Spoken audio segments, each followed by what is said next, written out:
Recording in progress. Ok. Donc, le premier aspect, ça va être juste simplement, tu vois, détendre. C'est-à-dire on s'assoit, on est tranquille.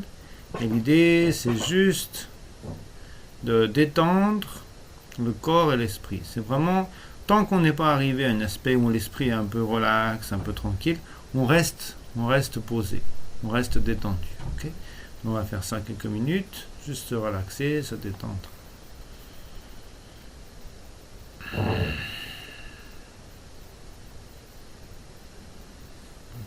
cloche.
Ok.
Non, laisse tomber.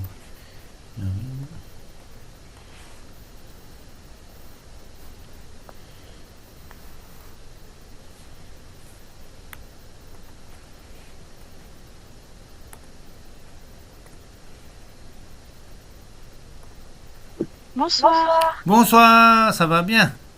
Ça va, Sylvain, je suis encore dans ma voiture, mais... Oui, pas de souci, c'est ok, tranquillement. J'arrive dans quelques minutes. Oui, je suis quand même connectée. Pas de souci. Donc, en fait, on disait la première chose, c'est quand on va essayer de méditer, on va déjà un peu se poser. On va se poser, essayer de détendre le corps et l'esprit. Ça, c'est le premier point.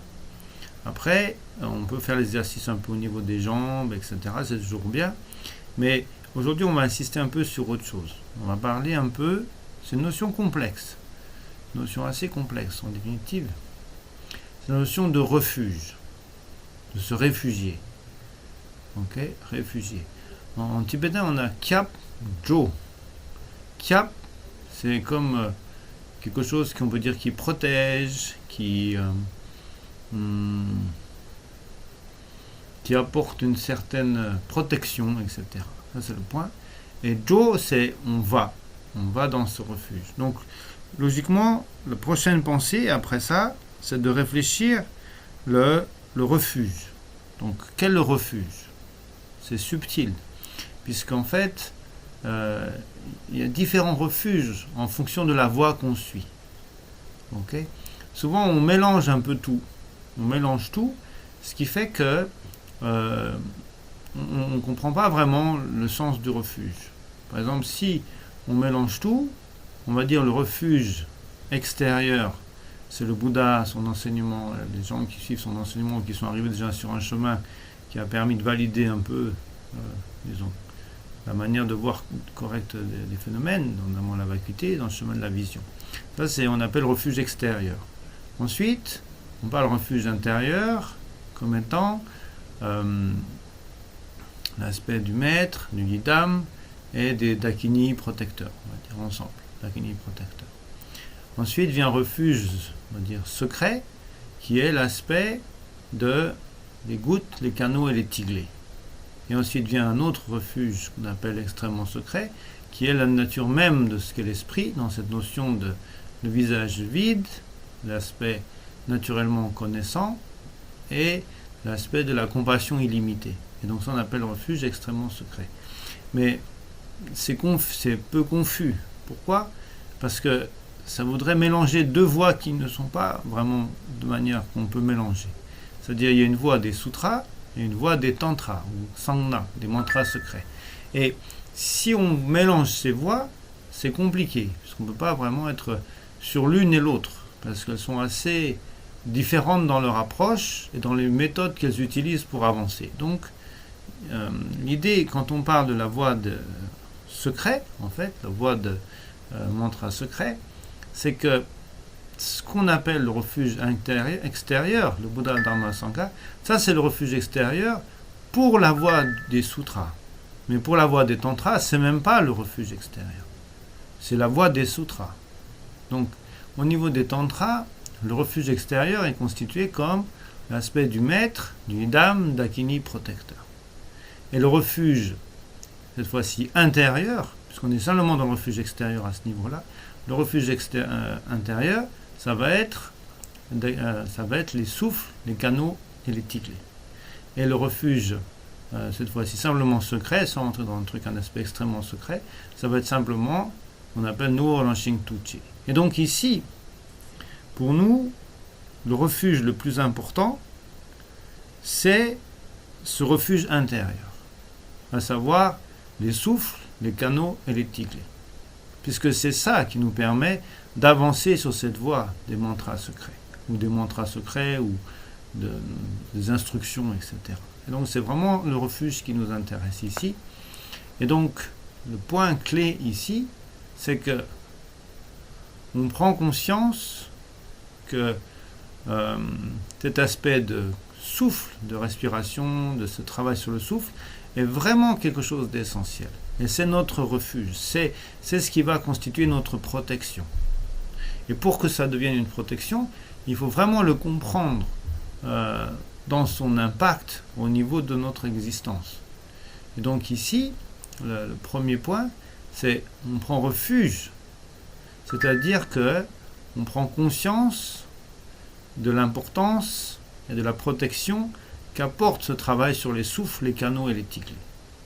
Okay ? Mais pour qu'il puisse avoir un impact, il faut que le souffle avec lequel on va travailler est vraiment ce souffle de sagesse des Bouddhas et des Bodhisattvas des 10 directions. Et ça, c'est un point très important. Et pour pouvoir rentrer en connexion avec ce souffle des Bouddhas et des Bodhisattvas des 10 directions, il faut soi-même aspirer à cet état d'esprit des Bouddhas et des Bodhisattvas. Et donc ici, le premier point, c'est on a un peu relaxé l'esprit, on va réfléchir en notion de refuge. Le refuge, pour nous, du point de vue extérieur, c'est le maître, la personne qui enseigne la voie, les guidam, la déité qu'on suit, qui nous amène à, quelque part, essayer de, littéralement on pourrait dire, se transformer ou appréhender les qualités afin de les actualiser en nous, et à d'autres aspects un peu particuliers que sont les dakini et les protecteurs. Okay ? Et ça, c'est un premier refuge. Donc on doit quelque part penser à ce refuge et demander quelque quelque part le soutien, la protection de ces trois états d'esprit, enfin trois aspects, on peut dire. Lama Yidam Kandro Songma, dans la notion-là. Le prochain, Tsalung Tigle, sont les gouttes, les canaux. Et donc ici, il y a un refuge dans le sens que on prend conscience à quel point cet aspect de notre corps subtil est finalement extrêmement important dans notre vie. Puisque quand on est en colère, quand on est dans le désir, la colère, la jalousie, etc., qu'est-ce qui est bougé, qu'est-ce qui est altéré? C'est justement ces notions des souffles, des canaux et des tigres. Et donc, sachant que c'est ce qui est bougé, et c'est ce qui est altéré par le souffle, on va dire, la manière dont on va le remédier, dont on va le restaurer, ça va être aussi par le travail sur les souffles. Ok? Et après, la notion de l'esprit, c'est encore une autre notion. On va doucement. Et donc ici, notre attitude, elle est dans l'aspect de refuge. Donc on va rester quelques minutes en essayant de développer cet état d'esprit qui souhaite se réfugier dans on va dire Lama Yidam Kanto, okay, son ma, dans Tsalung Tigle, et après là, tout doucement Novo Lansing Tuche, cet aspect vide de l'esprit, ou le visage sans l'esprit qui n'a pas de visage, l'aspect connaissant, clair de l'esprit, et la compassion illimitée. Okay? Donc chacun à son niveau, on doit essayer graduellement de voir qu'est-ce que cela représente dans notre vie et que signifie pour nous aller dans une direction pour se réfugier envers ces différents aspects. Okay? Donc on va prendre quelques temps pour réfléchir à ça. Okay? Ça c'est le premier point, le refuge.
Si on entend. Est-ce qu'on entend quelque chose? Si? On entend. Ah, ça c'est cool. C'est cool. On entend bien le son, le gong.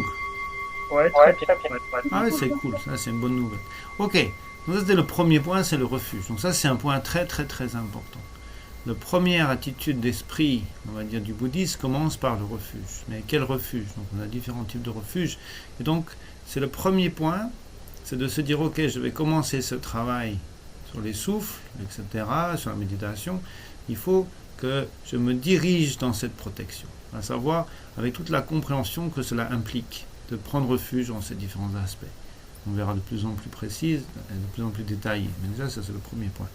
Le deuxième point, c'est on doit purifier les souffles. C'est extrêmement important. C'est un point essentiel. C'est-à-dire que on ne peut rien faire si on garde les souffles souillés dans notre corps. C'est impossible. Puisque ça voudrait dire comme de faire à manger, de la cuisine dans des casseroles sales. On ne peut rien faire à ce niveau-là. Donc le travail sur les souffles est vraiment, vraiment essentiel, de purifier les souffles. Et donc pour ce faire, il nous faut utiliser quelque chose qui va récurer la casserole de notre corps et tout ça. C'est, on appelle Yeshe Gilung. Yeshe Gilung. Et donc, Lung c'est le souffle, et Yeshe, Yene Shepa. Ye c'est la notion, il n'y a pas de notion de temps, de temporalité. Yeshe c'est la connaissance, la conscience, awareness. Donc cette conscience qui n'a pas de lien avec la temporalité. Donc c'est très différent de notre manière de fonctionner. C'est que nous, notre conscience, elle n'est que temporelle. Elle n'est que temporelle. Elle n'est qu'à partir du moment où il y a quelque chose qui est observé, qu'il y a une conscience qui se manifeste. Donc elle est totalement inscrite dans le temps. Elle disparaît avec l'objet qui disparaît. Et donc ici on parle d'autre chose. On parle d'une conscience qui n'est pas liée avec la temporalité, qui n'est pas liée avec le matériel. Et donc qui ne peut pas être souillée par quoi que ce soit, puisqu'elle n'est pas liée dans ce monde physique corporel. Et néanmoins, on appelle Chonchuk Sempe Long. Donc ici, pour pouvoir purifier notre corps de toutes ces différentes choses, etc., on a besoin d'un souffle extrêmement pur. Extrêmement pur. Mais quand on dit... Oui, qu'est-ce qui s'est passé? Il s'est mis en mode je m'arrête. ok, reste. Ok. That's cool. Ok, c'est bon, il s'est mis en mode je m'arrête. Ok. Et donc, qu'est-ce que va être un souffle extrêmement pur? On peut imaginer, ok, j'imagine des lumières lumineuses, ou on se croirait à Hollywood ou je sais pas quoi. Ok, mais c'est pas ça qui va le rendre pur. En quoi il est pur? Il est pur de par la motivation. De par la motivation qui est uniquement l'amour et la compassion. C'est la première pureté. La deuxième pureté, c'est toujours la même chose. Il y a toujours Yeshe et Nilji. La notion de compassion, c'est la première pureté. Et la deuxième pureté, c'est le fait que ce souffle n'est pas entravé par aucun des poisons de l'esprit que nous possédons. Et donc c'est pour ça qu'on l'utilise. L'idée, c'est de purifier notre esprit ou notre corps de tous ces poisons, la colère, la haine, la jalousie, l'orgueil, j'en passe et des meilleurs, par un souffle qui lui est totalement sans tout ça. Sans tout ça. Et donc c'est le souffle qui meut les Bouddhas et les Bodhisattvas. Bon, les Bouddhas encore pire que tout, parce que les Bouddhas, ils sont totalement libérés de tout voile, de tout obscurcissement, de tout poison de l'esprit. Mais le Bodhisattva est quand même intéressant aussi, parce que l'on dit, on se prosterne devant les Bodhisattvas, on ne se prosterne pas devant les Bouddhas, dans le sens que on se prosterne devant la lune montante, pas la lune qui est dans le ciel, dans le sens que les Bouddhas, ils ont fini le travail, ils ont fini cet aspect-là. Les Bodhisattvas, ils sont dans cet aspect d'aider les êtres, et par cette aide, ils sont sur un chemin d'élévation spirituelle. Et ils sont en route, ils ont déjà bien avancé, ils sont en route. Donc ils sont dans ce dynamisme, plutôt que dans ce résultat accompli. Et donc c'est pour ça, c'est très important, c'est cette notion de Bodhisattva. Et le souci, c'est que pour pouvoir prendre ce souffle des Bouddhas et des Bodhisattvas, il ne suffit pas de le faire de manière égoïste. Dire, je vais prendre le souffle des Bouddhas et Bodhisattvas. Comment Comment connecter avec cette attitude des Bouddhas et des Bodhisattvas? C'est pas quelque chose, le souffle on respire, ok?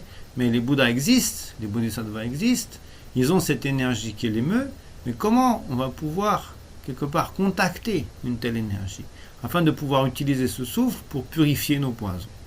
Et donc le seul moyen de faire ça, c'est de nous ouvrir dans un premier temps. Et la seule manière de nous ouvrir, c'est ouvrir notre cœur, c'est par la compassion. Et donc, la prochaine pensée après le refuge, qui est de se mettre sous la protection, dans le but du Dharma, de tous les différents aspects du refuge, qu'on a appelé Lama Yidam, Grand Jour, Songma, les différents états, les canaux, les gouttes, etc., et l'aspect le plus subtil de l'esprit. La prochaine pensée, c'est d'ouvrir notre cœur à la compassion. Et c'est le seul moyen qui va vraiment nous permettre de connecter avec ce souffle pur de Yeshe, de Bouddha des 10 directions, des Bodhisattvas des 10 directions. Et donc, pour ce biais-là, on doit réfléchir, qu'est-ce qui génère dans l'esprit cet aspect de compassion? Et la meilleure technique qui existe, c'est les 4 pensées incommensurables. Incommensurables. Et donc, la première pensée, qu'on appelle, c'est l'amour incommensurable. C'est-à-dire que, non pas être fermé sur notre propre bonheur, notre propre intérêt personnel, etc., qui nous empêche de communiquer avec les Bodhisattvas, on va penser, puissent tous les êtres connaître le bonheur et les causes du bonheur. Et donc notre attitude est tournée vers autrui. On pense à autrui, les gens qu'on connaît, les gens qu'on a croisés aujourd'hui, les gens avec lesquels on a des connexions, etc. Et profondément, on développe l'attitude de dire, puissent tous les êtres que j'ai rencontrés, que je connais, les gens proches, etc., tous ces êtres-là, puis petit à petit, graduellement amplifier cette attitude avec de plus en plus d'êtres, mais on commence par des choses concrètes, puissent tous ces êtres connaître le bonheur et les causes du bonheur.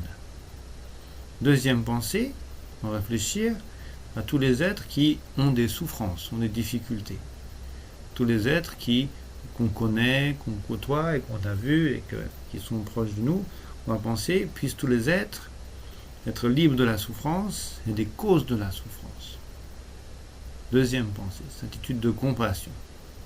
Troisième pensée, les êtres peuvent avoir le bonheur, être libres de la souffrance, mais il ne faut pas qu'ils choisent du fait de penser que certaines choses sont des bonheurs, mais ne le sont pas véritablement.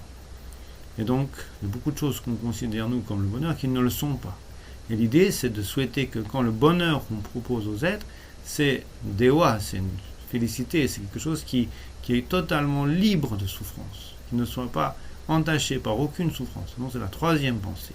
La joie, puissent tous les êtres que je connais, que je rencontre, être jamais séparés d'un bonheur véritable, libre de souffrance, libre d'amener des situations douloureuses ou problématiques du fait d'avoir éprouvé un tel bonheur. Ça, c'est le premier point. Donc, c'est cette pensée. Et la quatrième pensée, elle n'est pas tournée vers les êtres. Elle est tournée vers le fait que tout cela a un sens si je suis dans un état équanime. Si je suis dans un état qui ne va pas considérer, je veux apporter le bonheur à certains, mais pas à lui. Lui, je l'aime pas. Où tout le monde doit être heureux, sauf lui. Lui, il peut crever la bouche ouverte, ça ne sera pas un problème. Non, c'est pas équanime. Et donc, ce n'étant pas équanime, cette pensée n'a pas de sens. On ne peut pas dire ce genre de choses. Et donc, on doit développer en nous une équanimité. Et c'est avec cette attitude authentique de vouloir générer, on peut dire, cette pensée de l'amour, de la compassion et de la joie, que graduellement notre esprit s'ouvre, et notre corps s'ouvre, et nos canaux s'ouvrent, et qu'on peut connecter avec ce souffle des Bouddhas et des Bodhisattvas. Sinon, ça n'a pas de sens. Sinon, ça devient New Age. On insuffle un souffle pur, de la lumière blanche, waouh, génial, je suis pur.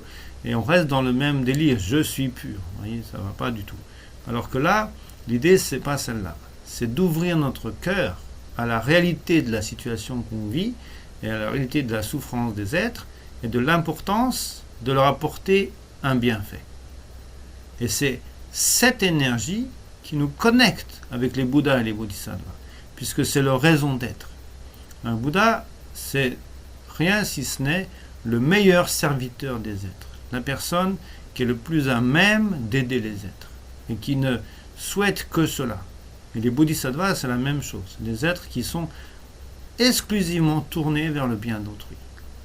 Et donc, c'est en développant une telle attitude qu'on va pouvoir ressentir ce souffle des Bouddhas et des Bodhisattvas.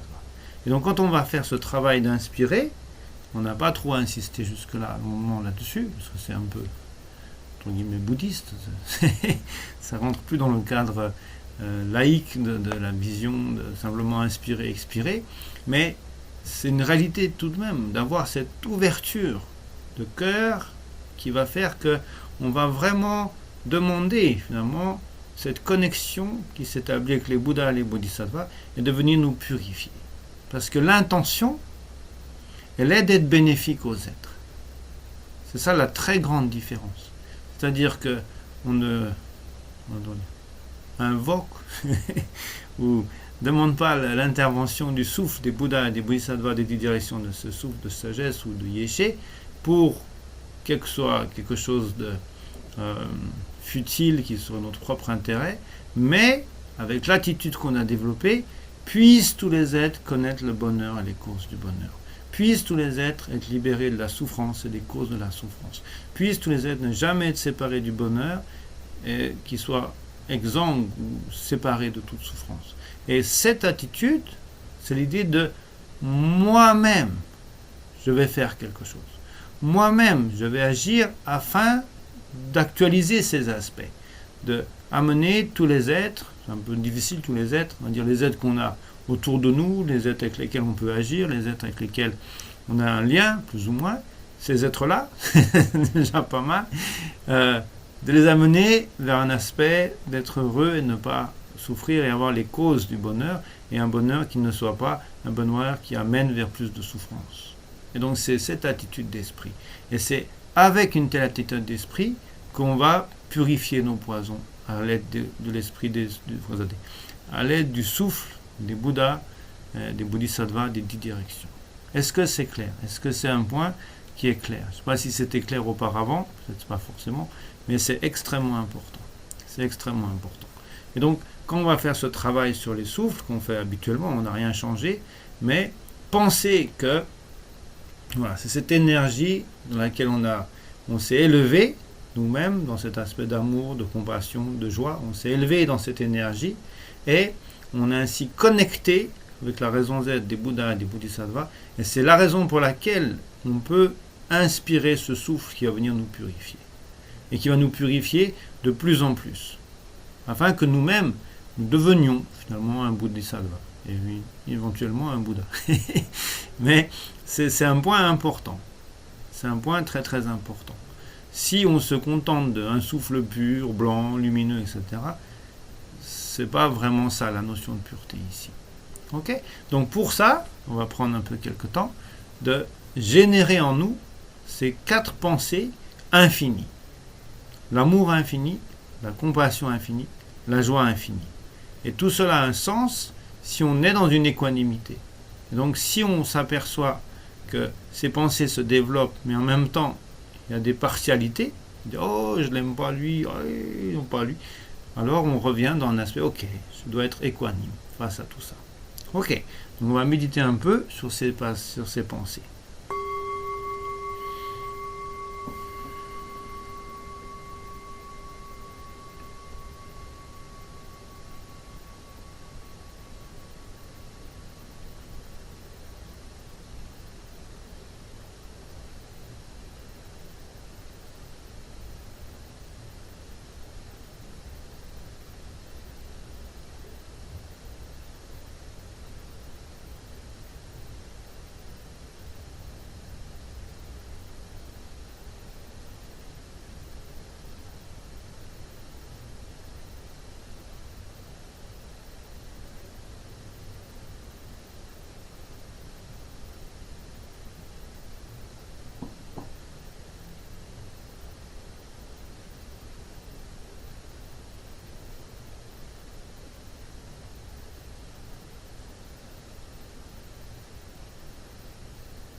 Ok.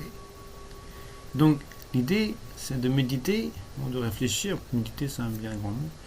Réfléchir tant qu'il n'y a pas une sensation réelle qui se passe, à savoir d'ouverture. Puisque cette compassion, d'amour, de joie, quelque part, amène une ouverture réelle au niveau du corps. Et tant qu'il n'y a pas cette ouverture, on doit vraiment générer de plus en plus de profondeur par rapport à cette réflexion, cette analyse de l'amour, de la joie et de la compassion.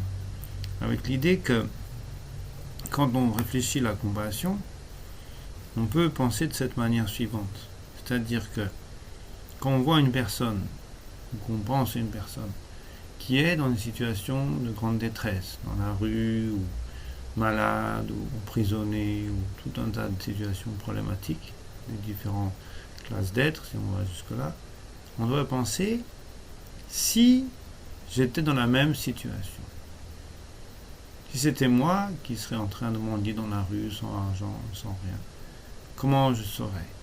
Qu'est-ce que je ressentirais? Comment je pourrais supporter cette souffrance? Ou si on voit une personne qui est malade, qui a une très grande souffrance, etc., et que on est tombé nous-mêmes des fois malade, on sait la douleur physique, etc. Si j'étais dans cette situation, dans cette douleur physique, dans cette situation de grande souffrance, de maladie, etc., comment je ressentirais? Qu'est-ce que je sentirais? Comment je vivrais cela? Et on voit que c'est très dur, insupportable de se mettre dans ces situations. Et c'est graduellement cette pensée qui développe la compassion. Okay. Qui développe la compassion. Et si vraiment on ressent que on est ouvert notre corps, on va dire, c'est un jeu de mots un peu, notre corps, notre cœur à la compassion, alors les canaux s'ouvrent. Et on est à même de connecter avec ce souffle des Bouddhas et des Bodhisattvas. Et donc, quand on va faire ce travail de l'eau sel, d'échange des souffles, on doit vraiment penser que on vibre sur la même énergie et qu'on souhaite, quelque part, vibrer davantage encore sur la même énergie, en purifiant tout ce qui entrave ces pensées d'amour, de compassion et de joie, ou d'inéquanimité, et donc de les éliminer complètement. Et donc de éliminer de notre vie, éliminer de notre corps, tous les poisons de l'esprit. Le premier, Marikpa, le plus important. Le fait de ne pas percevoir les choses comme elles sont, de s'accrocher à une notion d'un soi, à une notion d'un moi, je, etc., qui est là, certes, mais qui n'est pas là tel qu'on l'imagine. Et la manière dont il se présente à nous est totalement illusoire. Et ainsi, elle nous amène dans de nombreux problèmes, notamment les problèmes suivants. Le désir-attachement. On désire, je veux, et on est attaché, c'est à moi. Ce genre de choses. Donc ça, on n'a pas besoin. Comment on pourrait dire, on le laisse se balayer, en fait, ou laver, ou comment on pourrait dire, par ce souffle de sagesse qui est chez des Bouddhas et des Bodhisattvas. Ce souffle d'amour, de compassion. La colère, la haine. Les êtres qui sont tournés entièrement vers autrui, ils n'ont jamais de colère, jamais de haine, jamais un instant de haïr qui que ce soit, puisque leur état d'esprit est tourné vers le bien des êtres. Donc comment on pourrait haïr qui que ce soit? Donc tout ça, c'est éliminé. La jalousie, comment un bodhisattva pourrait être jaloux? De quoi? De qui? Non, il n'y a pas de notion possible à ce niveau-là. Et peut-être la pire de tous, l'orgueil. Comment un bodhisattva pourrait être orgueilleux? Pourrait s'enorgueillir de dire moi je suis magnifique, étant donné qu'il a réalisé, en tant que bodhisattva, s'il est sur le chemin de la vision, qu'il n'y a pas cet aspect qui semble exister de moi, je, de cette manière-là, etc. Et donc, n'ayant pas cela, comment il peut développer de l'orgueil? Juste impossible. Et donc, c'est avec cette pensée que on va travailler l'on-rosel. Et donc, on a généré soi-même la vibration qui nous amène à connecter avec ce souffle Yeshe des Bouddhas, des Bodhisattvas, des 10 directions. Et les 10 directions, c'est encore une notion que ce n'est pas dans une direction ou une autre, c'est dans l'ensemble de l'espace. Et on prend ce souffle avec l'idée de venir éliminer toute souillure, tout poison de notre esprit. Et ainsi, de nous amener dans une autre dimension au niveau de notre méditation. C'est extrêmement important. Extrêmement important. Ok, donc on va faire un peu ce travail.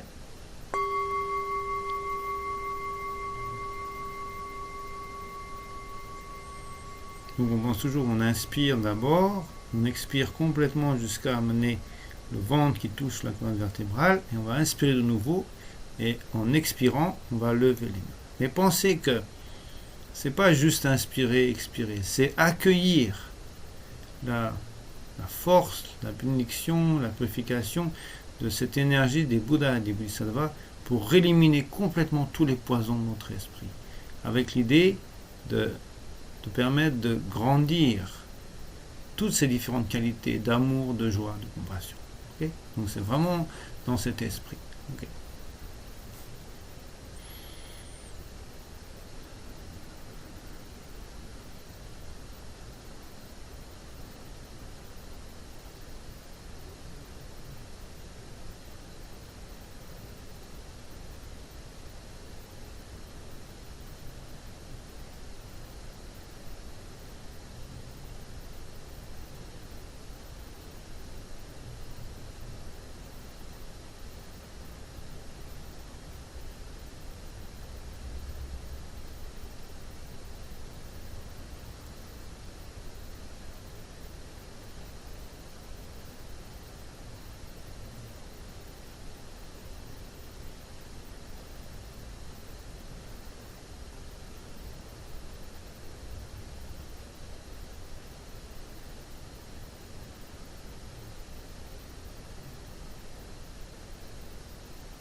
Ok.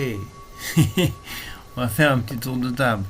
Alors, qu'est-ce que tu en penses, Marius, cet aspect? Est-ce que tu as pu le vivre de manière intense, tout cet aspect-là, ou comment ça se passe? J'ai ressenti une ouverture au moment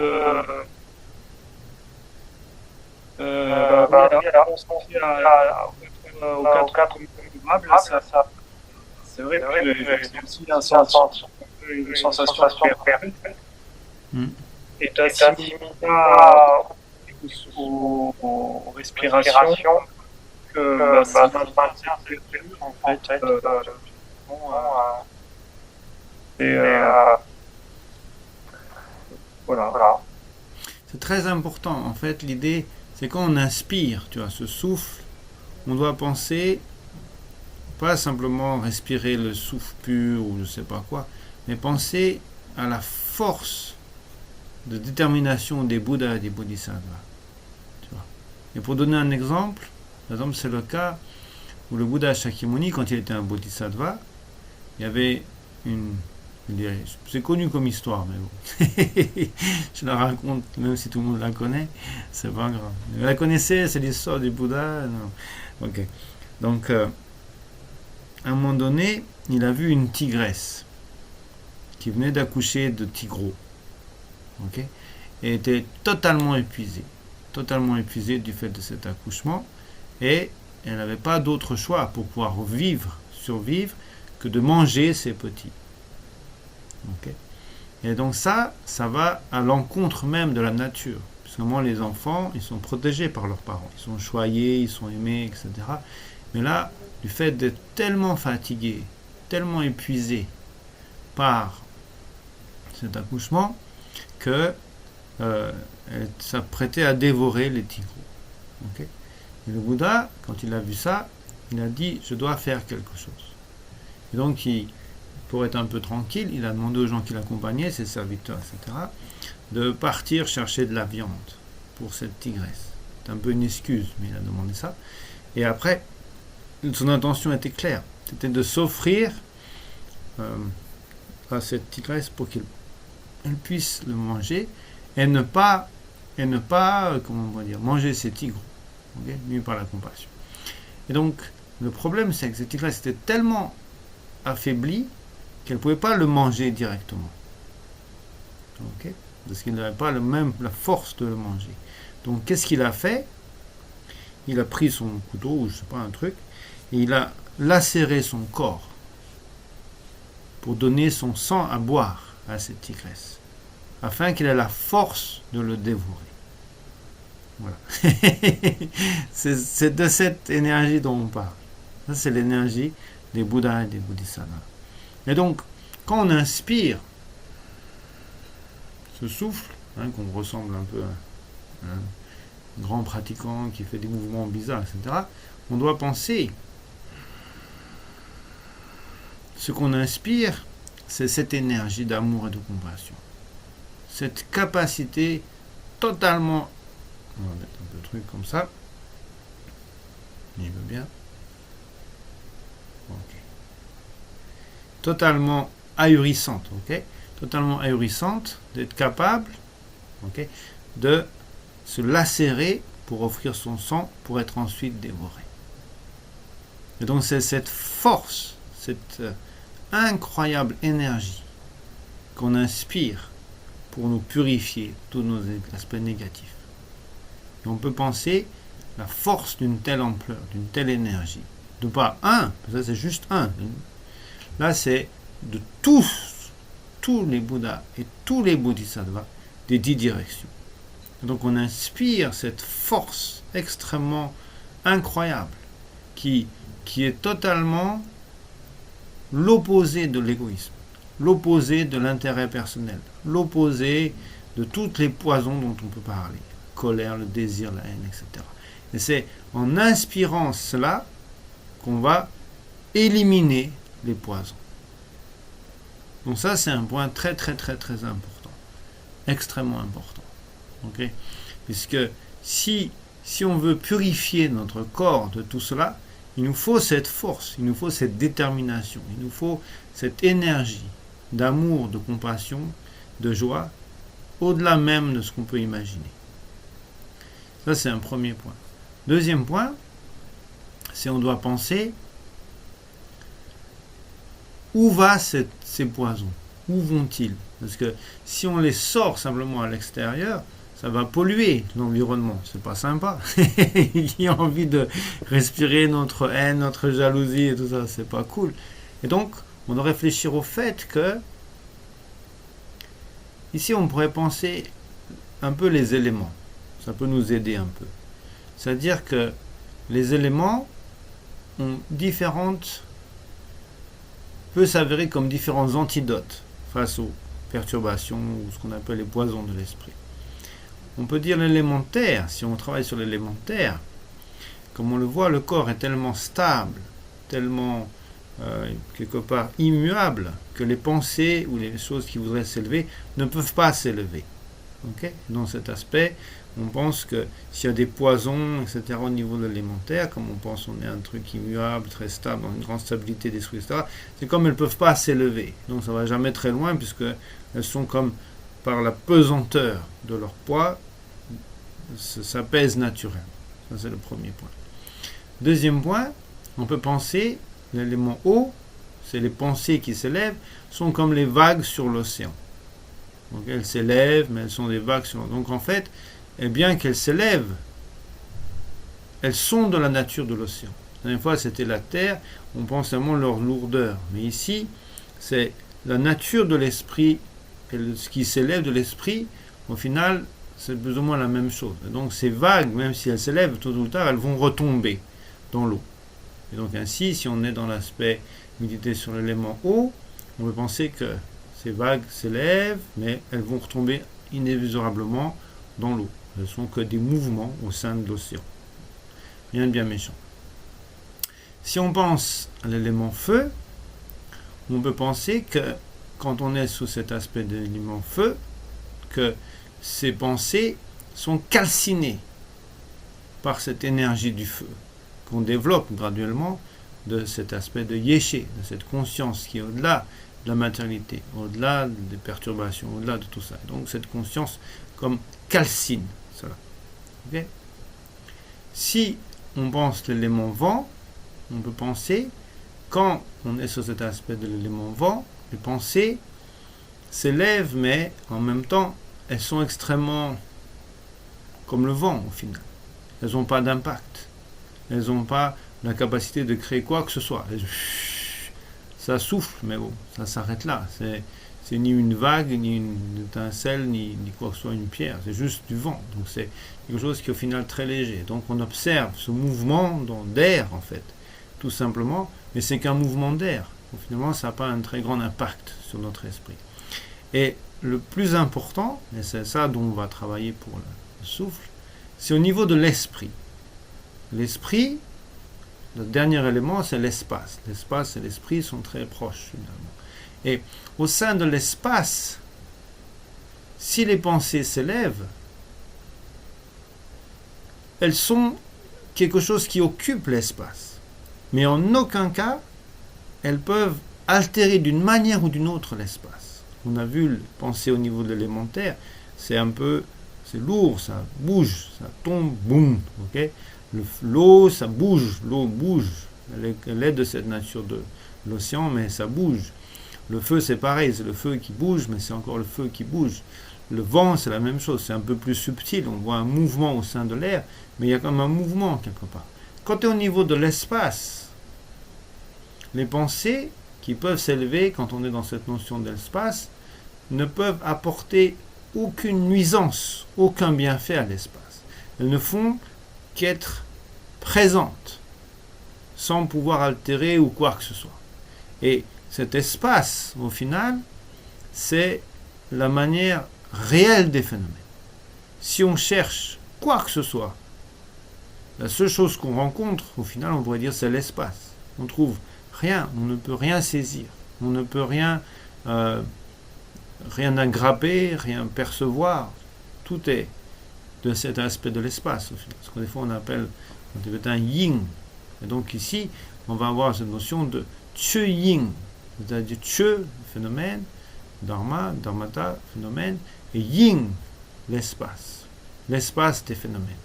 Et donc ainsi, quand on est dans cette vision de l'espace des phénomènes, on comprend que rien ne peut être altéré par ce qui s'élève de l'esprit. Puisque si ce bol il est dans l'espace, il occupe un espace, mais il n'altère rien. Sa présence n'amène rien à l'espace, ni moins que son absence. Elle est juste présente à un moment donné, puis il s'en va, il revient, il fait ce qu'il veut, mais l'espace lui-même ne fait que l'accueillir. Et donc ce qu'on va penser ici, c'est que ces poisons de l'esprit se dissolvent dans l'espace qui accueille tous les phénomènes.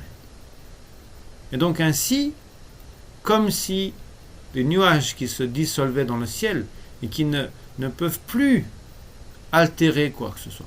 Puisqu'en fait, à ce stade, on a la compréhension, quand on est au niveau de la méditation sur l'élément de l'espace, que les pensées qui s'élèvent n'ont aucun impact, en bien ou en mal, sur l'espace lui-même. Comme ce bol ou ce bâton ou n'importe quoi. Il est là, hop, il s'élève, il vient dans, dans cet espace, mais il n'apporte rien à l'espace. L'espace l'accueille gentiment. S'il veut partir, hop, il part. Ça n'a absolument rien changé à la qualité ou mauvais aspect de l'espace. Donc ainsi, on pense, quand on expire, comme on a dit, on expire comme ça, on expire,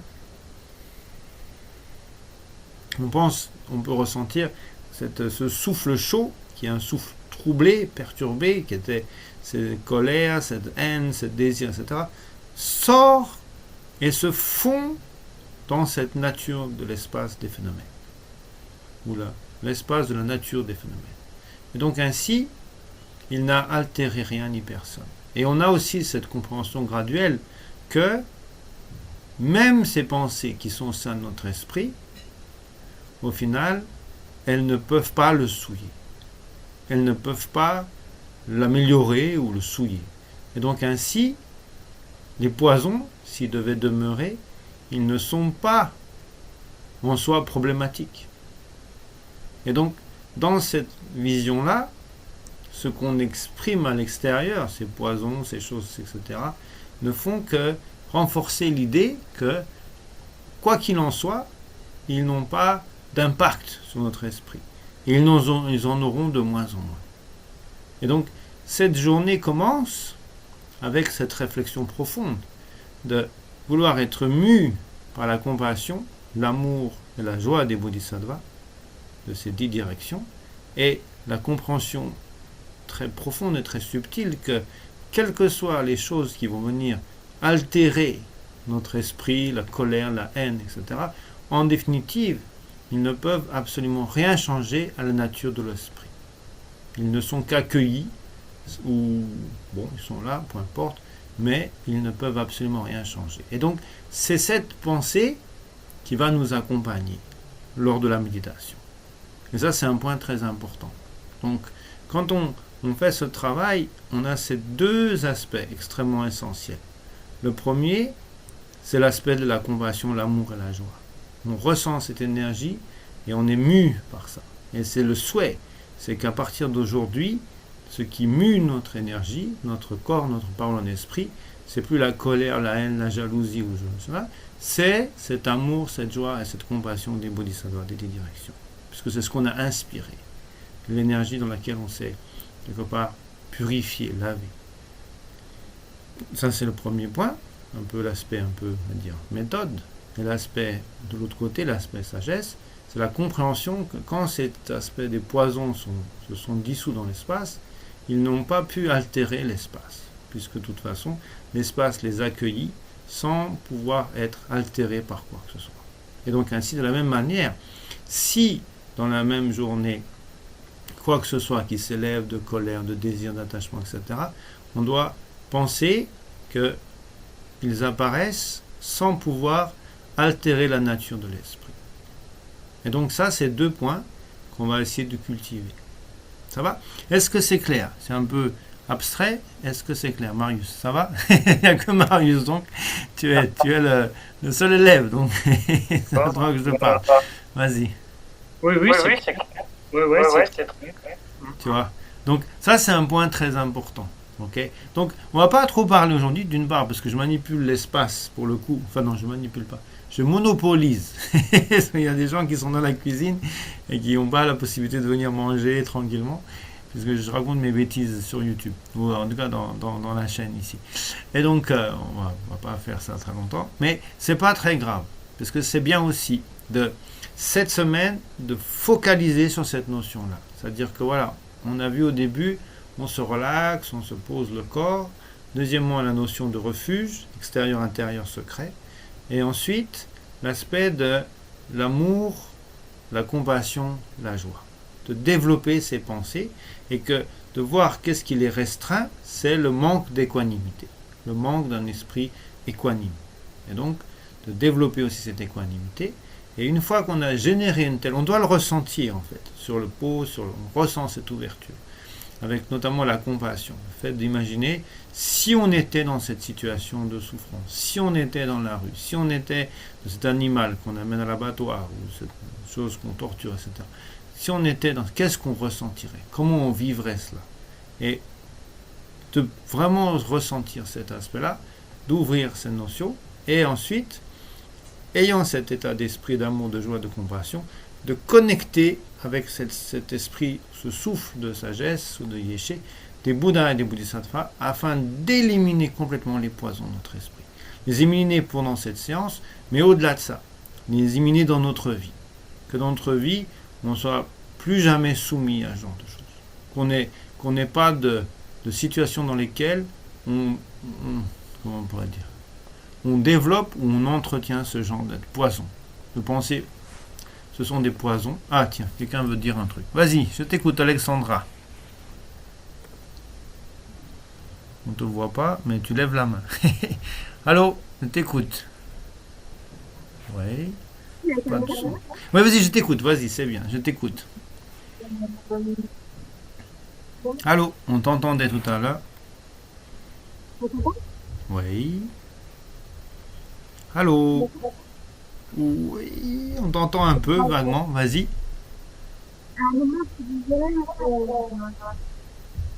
que la sensation, elle peut se faire ou les pensées. On t'entend pas très très bien. Vas-y, essaie de parler un peu plus fort. La compassion. Ouais. Quand on est à un moment, en tout cas, ça peut s'étendre. Ouais. Ça ne s'étend pas très loin. On t'entend pas très très bien. C'est dommage. Tu as des questions intéressantes. Alors, j'ai entendu la compassion, mais j'ai pas entendu tout clairement. La compassion. Ouais. Est-ce que quand on s'étend, Attends, peut-être je pense à un truc. Est-ce que par exemple, attends, moi je suis parti dans mon truc. Est-ce que par exemple ton zoom, il est branché en éliminer les bruits parasites? C'est souvent le cas. Si tu dois regarder dans les paramètres audio et de faire en sorte qu'il n'y a pas cet aspect d'éliminer les bruits parasites, parce que ça c'est vraiment un truc, ça élimine la voix et donc en plus on ne comprend plus rien. Donc regarde dans ton zoom dans les paramètres audio si tu es bien en son normal, même son musicien. L'idéal c'est ça, son pour les musiciens. Ce qui fait que toutes les paroles s'entendent. Pas éliminer les bruits parasites. Fais attention à ça, parce qu'on n'entend pas très bien.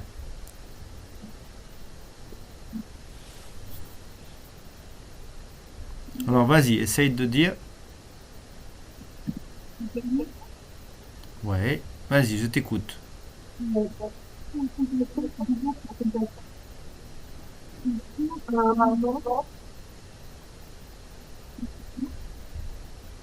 pas tant.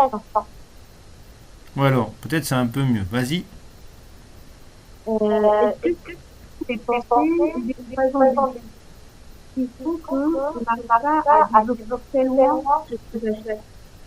Alors, si je comprends bien, ta question, c'est est-ce qu'il y a des pensées qui fait qu'on n'arrive pas à développer cette compassion? C'est ça la question? Attends, je l'écris. Ouais, tu peux l'écrire dans le chat, ça marche aussi. Mais je pense que ça vient de enlever les bruits parasites. Il faut que tu fasses très attention, parce que ces temps-ci, ils ont mis l'IA partout, Et en fait, avec ça, on comprend plus rien. Moi, j'ai le même problème avec ma caméra, j'ai le même problème avec Zoom. Mais si tu écris, on va bien comprendre. Dans le chat.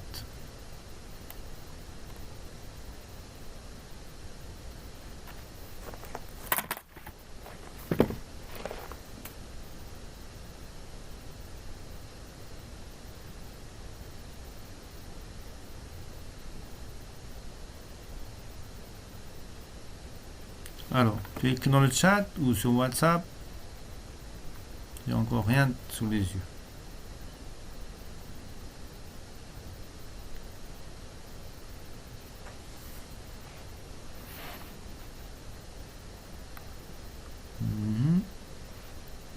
Où est-ce que tu écris dans Ah, voilà.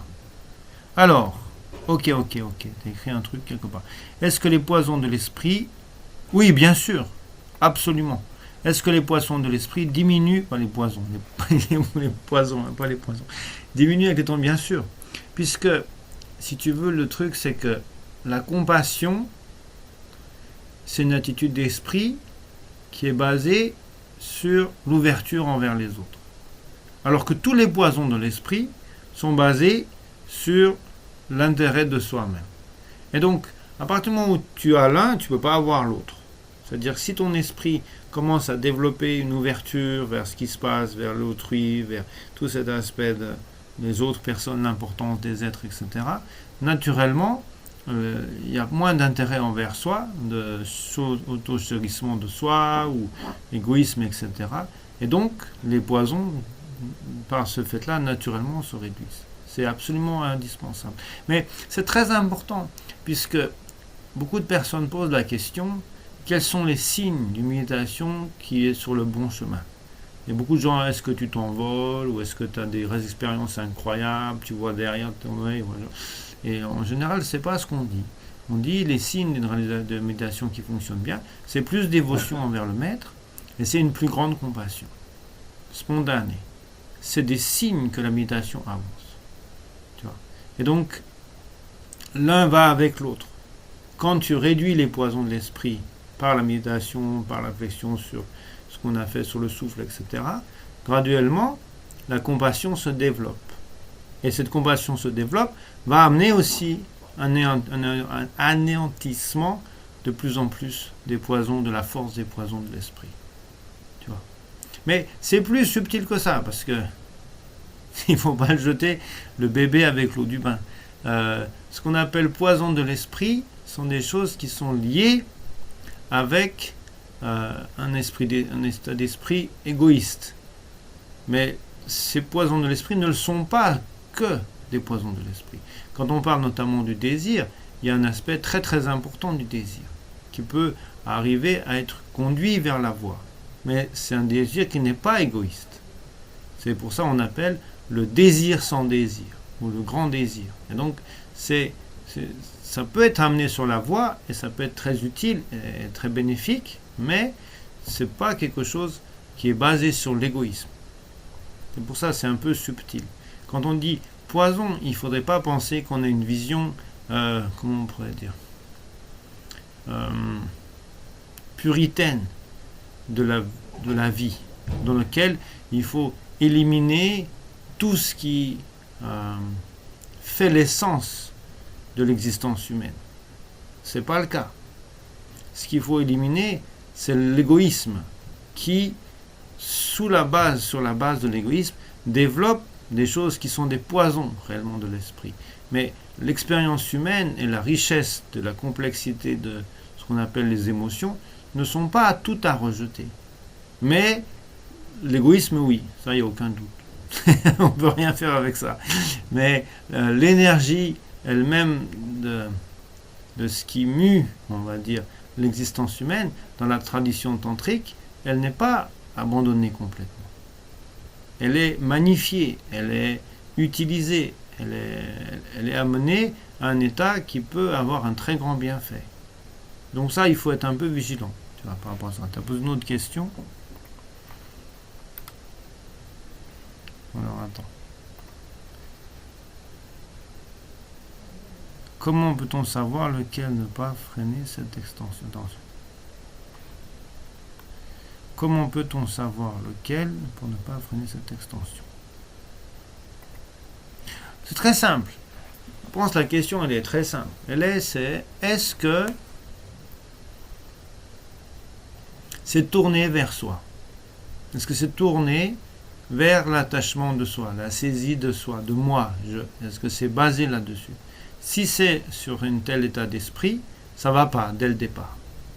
Et donc c'est pour ça, dans les enseignements, on a beaucoup... Geneviève n'était pas forcément d'accord la dernière fois, elle disait, ouais, j'en ai fait des centaines, ça ne sert à rien de ça.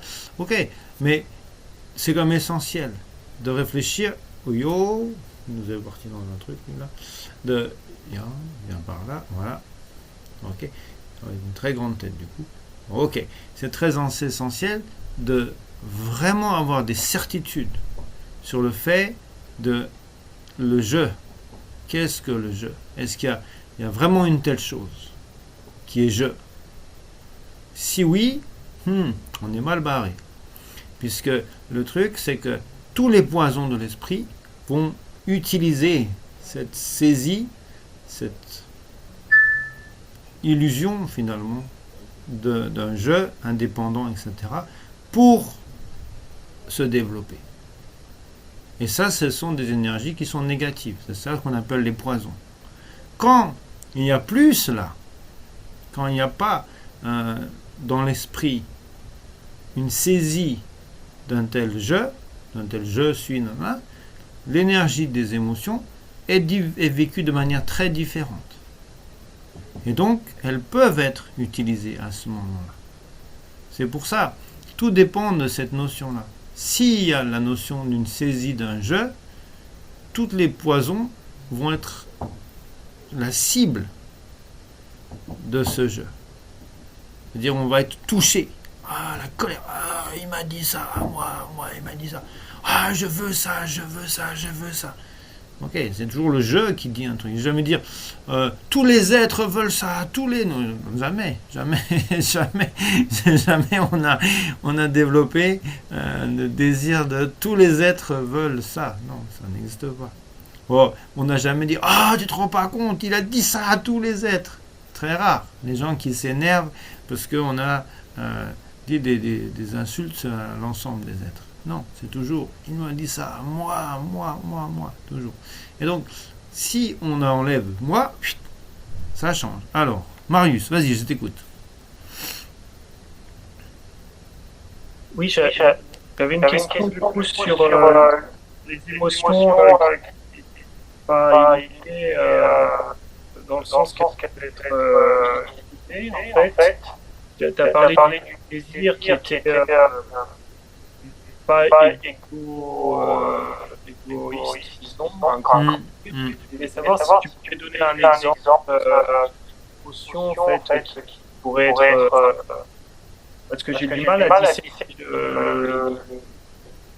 entre les émotions dites et émotions qui vont être utilisées et font partie de la tension. C'est une grande question, tu vois.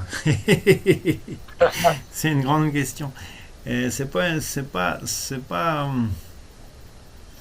une voie facile. Et je dirais, c'est pas une voie, comment on pourrait dire,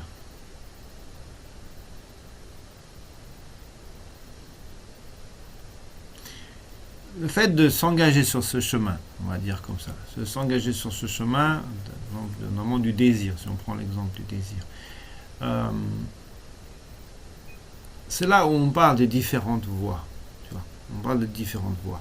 Mais quand on dit les différentes voies, que ce soit les auditeurs, les réalisateurs, solitaires, les bodhisattvas, etc., et après les différents chemins, extérieurs, intérieurs, secrets, tout ça, c'est pas... On va dire les choses de manière suivante. Beaucoup de personnes pensent que, puisqu'ils ont reçu une initiation tantrique, ils sont des pratiquants tantriques. Ce n'est pas le cas. Ce n'est pas le fait de recevoir une initiation qui fait de la personne un pratiquant tantrique. pas plus que ça fait une personne qui est un pratiquant du Dzogchen, quelqu'un qui a reçu les instructions, même les introductions à la nature de l'esprit, Dzogchen, etc. C'est pas le cas. Et donc, il est essentiel pour chaque pratiquant, quel qu'il soit, d'avoir traversé toutes les étapes, tous les états de conscience de tous les pratiquants, depuis l'inice, depuis le début. À savoir, c'est les auditeurs. Ensuite viennent les réalisateurs solitaires. Et après, seulement la personne peut graduellement s'engager sur la voie des bodhisattvas. Dans cette voie des bodhisattvas, il y a deux chemins. Le chemin des sutras, le chemin du mantra secret et des tantras. Et ce n'est pas le fait seulement de recevoir ces enseignements, ou d'une manière ou d'une autre assister aux initiations, etc., qui font que cette personne est un pratiquant à ce niveau-là de sa conscience. Tu comprends? Et donc, ce chemin existe, mais il n'est pas lié au fait d'avoir reçu des enseignements ou pas sur cette voie. Il est lié à l'état de la conscience de la personne, qui, de par ce qu'il a vécu, de par ce qu'il a traversé, peut agir à ce niveau-là, peut s'engager sur cette voie, puisque ce n'est pas un choix personnel, c'est son état d'être. Tu comprends? Et donc, pour une telle personne, il n'y a pas la question que tu poses. Puisque pour lui, il est passé par l'état de réalisateur solitaire, enfin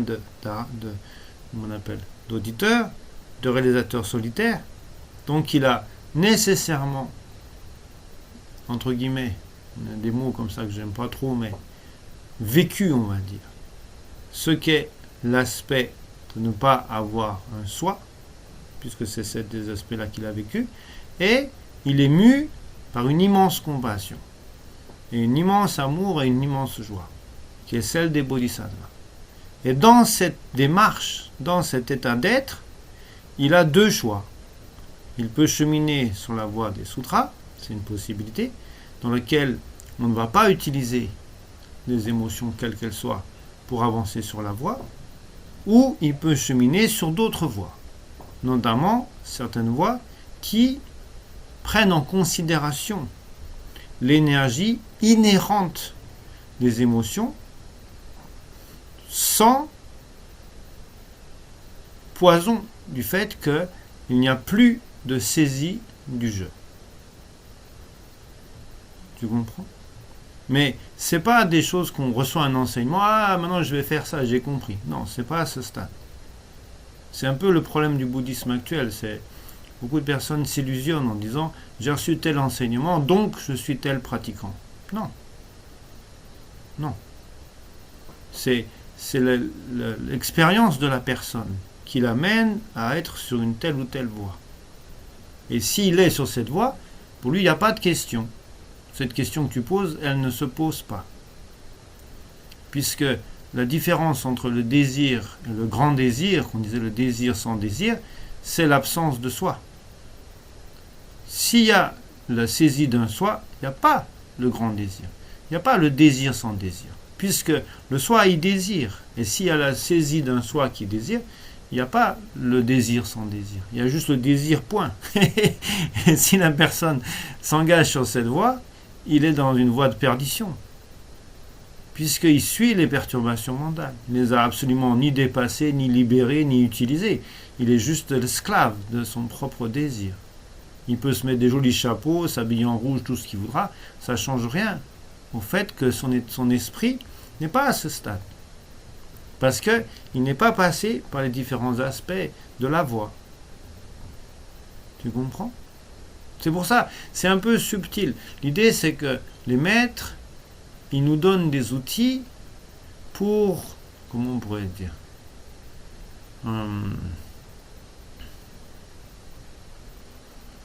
je ne sais pas pourquoi. C'est pas clair. C'est pour ça que des maîtres comme Sherpa Dorje ne donnent pas ces outils, tout simplement. Ils ne les donnent pas, puisque pour eux, il n'y a pas de sens de donner ce genre de choses. Tu vois. On peut poser la question, pourquoi je ne donne pas d'initiation? Une des réponses pour moi, c'est que ça n'a pas de sens.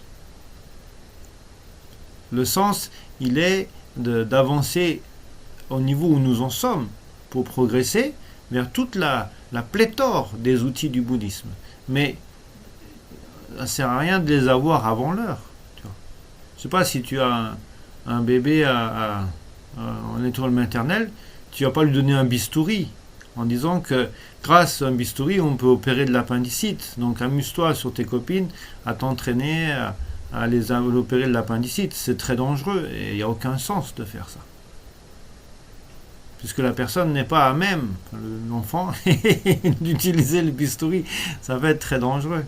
Il peut faire semblant d'opérer ses poupées, etc., mais ça n'a pas un très grand sens. Il vaut mieux, je pense, former la personne.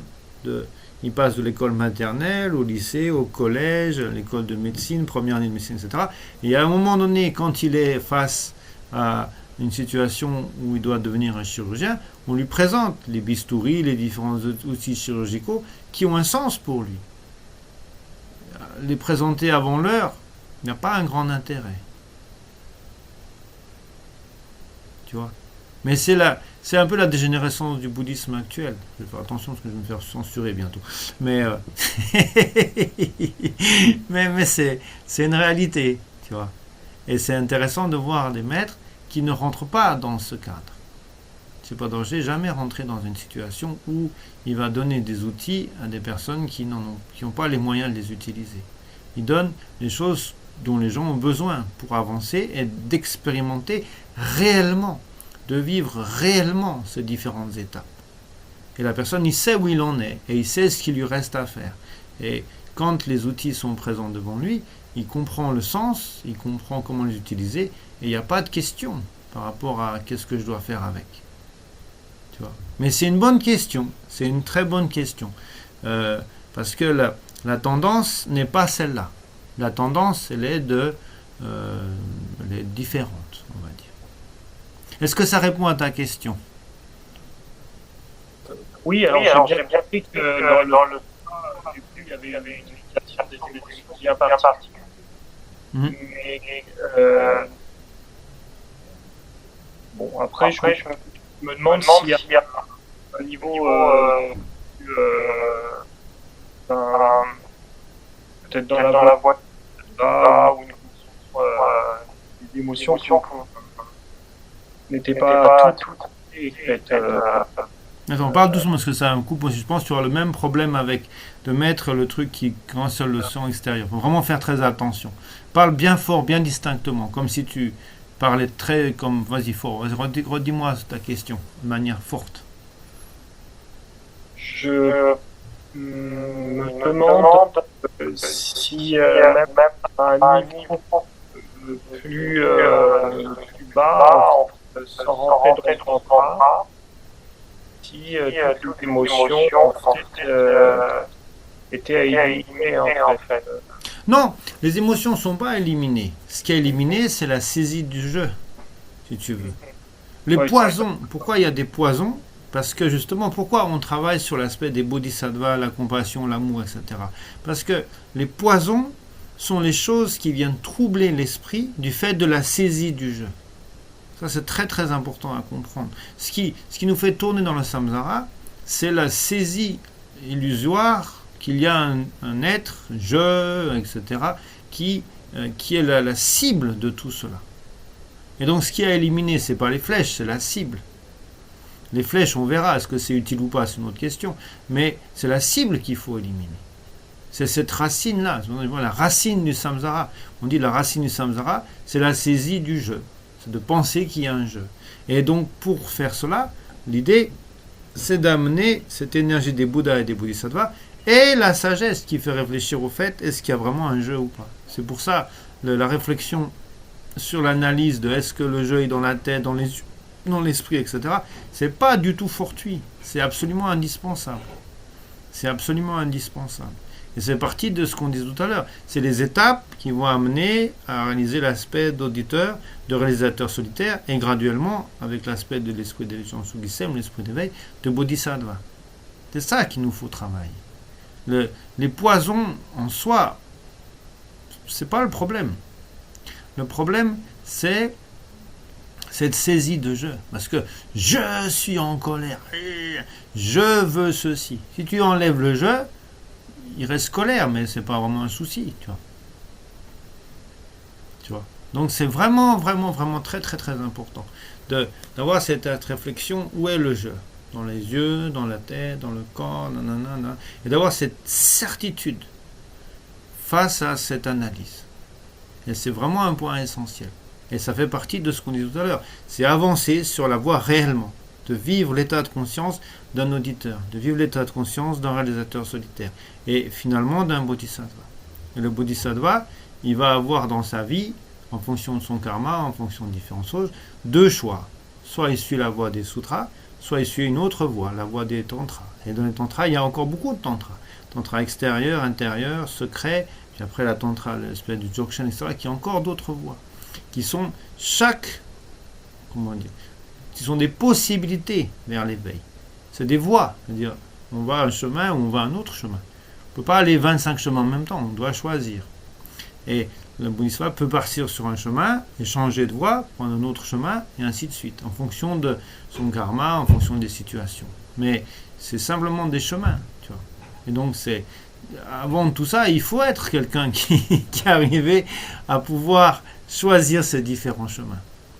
Tu vois. Mais réellement, pas juste je reçois tel enseignement, donc je suis. Non, déjà il y a un gros problème, parce que je reçois, je suis, donc voilà, ça va pas. c'est tout ça, c'est je, tu vois.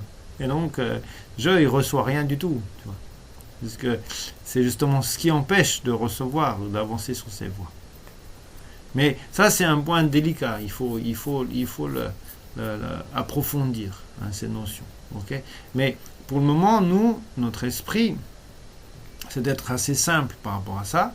C'est de voir que dans nos vies, ou pas, c'est à chacun de voir, ce qui trouble et opacifie l'esprit est une situation de souffrance, pour nous et autrui. L'aspect d'opacité mentale, marikpa, de ne pas voir les choses, le désir attachement, la colère, la haine, la jalousie, l'orgueil. Et donc, tout cela, il faut chercher à toutes ces sensations, toutes ces situations dans lesquelles on a été sous cette emprise, sans maîtrise, sans contrôle. On est l'emprise du désir. Je veux ça, je veux ce bol, je le veux, ah, je le veux.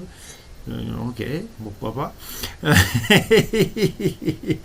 Tout cela, il n'y en a plus. Il ne faut plus ça. Il ne faut plus, j'ai pas besoin de ça. J'ai pas besoin de ça dans ma vie. On n'a pas besoin.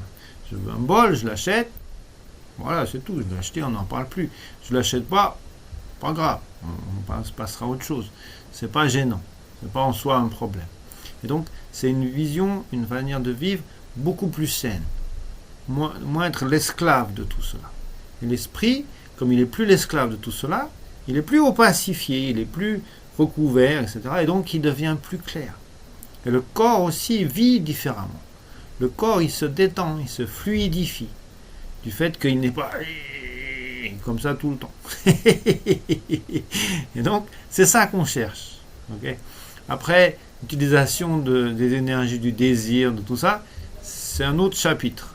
On n'est pas à ce stade. Donc, pas moi. Moi, je suis très basique. Voilà, vraiment, j'aime bien d'être un peu, pas l'esclave, déjà, de ces poisons. Ça sera déjà une bonne chose. Au-delà de utiliser le désir ou je ne sais pas quoi, c'est un autre délire. Mais là, nous, on est tranquille, tu vois, juste, voilà, est-ce que c'est bien d'être l'esclave de tout ça? Pas tant que ça. Donc, on va essayer d'y remédier. Et on n'est pas fort pour ça, parce qu'on est un peu... Donc, on utilise la force des Bouddhas et des Bodhisattvas. Cet amour, cette compassion, cette joie de jour après jour, plusieurs fois par jour même, de rentrer en nous et de venir chasser toute cet esclavagisme de ces pensées, de désir, de colère, de haine, de jalousie, de tout ça. Et de, voilà, c'est fini, j'en ai plus besoin. J'avais tout ça comme problème avant, maintenant, non. J'élimine, de plus en plus. C'est un peu ça l'idée. Après, voir ce qui se passe. Quel chemin s'offre à nous, qu'est-ce qu'on va vivre. C'est l'aventure, on va voir ou pas. Il n'y a pas de problème. Ok, ça va? Est-ce que ça répond? Faut rester cool, tu vois, faut rester cool. On est très cool. On n'est pas dans un truc, on construit des châteaux dans l'Espagne ou je sais pas quoi. Non, tranquille, tu vois. Je prends le souffle, l'amour, la compassion, tout ça. J'élimine la colère, la haine, la jalousie. Ça sort. Toutes ces situations dans lesquelles j'ai été troublé, j'étais jaloux, j'ai été méchant, tout ça. Tout ça, ça s'élimine. Et après notre vie, comme disait la Maman Moshe, il disait, les êtres à ce stade n'ont plus ces poisons. Pourquoi? Parce qu'ils n'en ont plus besoin. Ils n'en ont pas besoin. Et comme ils n'en ont pas besoin, ils n'en ont tout simplement pas. Très très important. Ok? Ça marche? Ok, merci beaucoup. On va s'arrêter là pour insister sur ce travail. J'insiste. Ok? Essayez de faire ça dans cette semaine, de faire vraiment ce travail, de purifier les souffles avec cette énergie des Bouddhas, des Bodhisattvas, et de voir s'il y a un impact dans votre vie. Ok? C'est ça l'idée. Merci beaucoup. On se retrouve la semaine prochaine. Depuis Paris, là, c'est vraiment cool. Paris, c'est pas le Bhoutan, c'est pas, je sais pas, Thaïlande, je sais pas quoi. C'est simplement Paris. Voilà. Paris, place d'Italie. Voilà. Très basique, très simple. Ok? Merci beaucoup Alexandra. J'espère que tu peux nous entendre. À très bientôt. Ciao. À bientôt.